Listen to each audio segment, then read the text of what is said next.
And it's Markus with a K, but that's okay. So this is actually really awesome, you guys. Looking out, when we started this a few years ago, we were proud when we had 20 people, and 30 was like a big old benchmark, and now this is what, 60 or 70, so I mean, it really touches my heart to see you all out here and be able to talk to you tonight.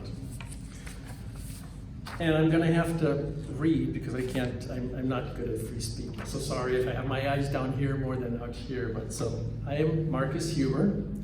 My wife Anne and I, we've been parishioners here at St. Charles for 11 years.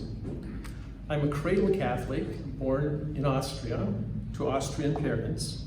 Austria, a country where at the time when I was born, 89% of the people were Catholics.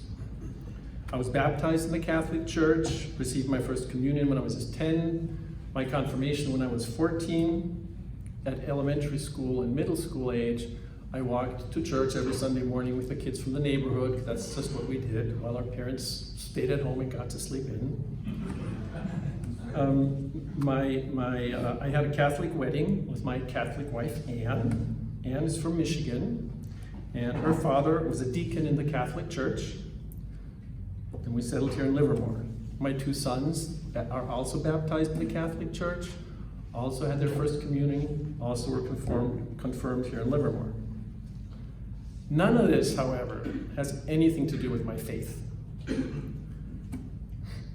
It describes circumstances that I was born into, traditions that were important to my family and to the society that I grew up in, and in consequence, became important to me.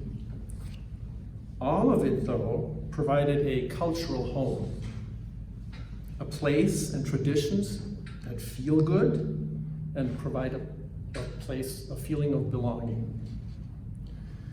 As parents, we walk our children through these rituals and traditions in hopes that they will lead our children to faith. As adults, we continue the rituals and traditions, outwardly proclaiming them as manifestation of our faith, inwardly often still hoping they will lead us to faith. Except for the Gospels, the Bible never used to work for me. Too many people writing too many archaic sounding words in a historical context of 2,000 years ago, which has gone through multiple cycles of lost in translation until it finally ended up in my catechism class and on my nightstand. The Bible appeared to me like an intellectual attempt in trying to explain something that is actually very visceral. So like my testimonial to you guys tonight, for me, the Bible always used to be a testimonial of the writer's faith, not a tool to help me become a believer. As a child, it's easy to believe in God. After all, he's in good company with Santa Claus, the Easter Bunny, the Tooth Fairy, and endless number of other imaginary and intangible beings that we ask our children to believe in. The problem is, once a child learns that all of these were just imaginary, there doesn't seem to be a reason why Jesus is the only one that's supposed to actually be real. So how did I end up believing anyhow?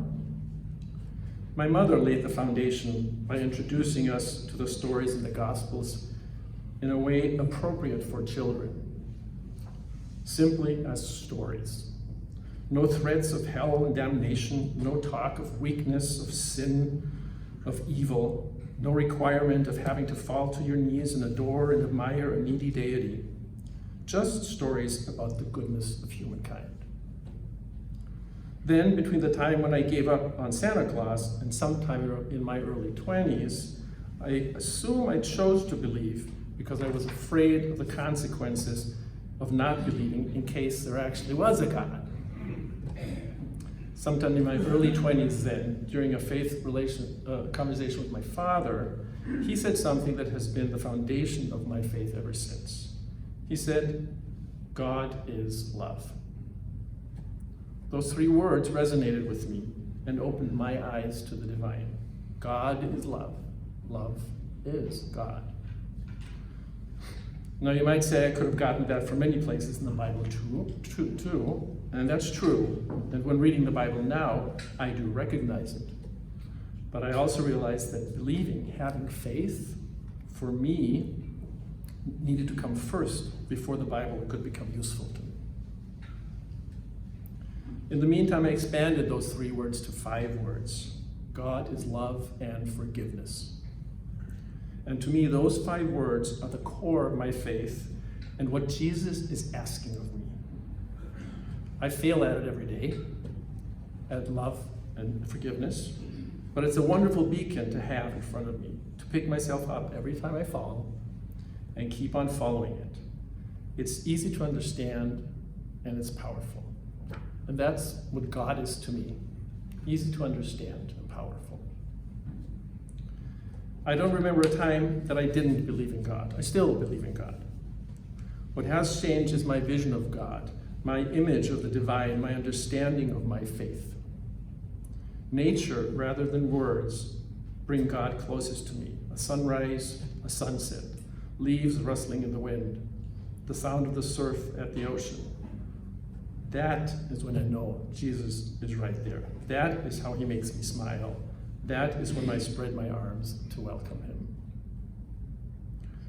One of my most intimate experiences with Jesus was a recent week-long hike along a Buddhist pilgrimage trail in Japan with my good old friend Steve Campbell.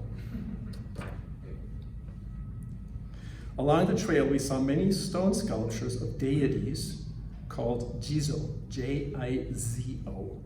Jizos, they're ancient Buddhist guardian deities, protectors of children and travelers such as pilgrims. We couldn't help but notice how similar Jizo sounded to Jesus. One day, we were told there would be 36 Jizo statues along the trail. They're stone sculptures no larger than 1 to 2 feet. On that day, every time we passed one of those statues, I would respectfully bow to it, as is the Buddhist tradition, and then I said the Lord's Prayer.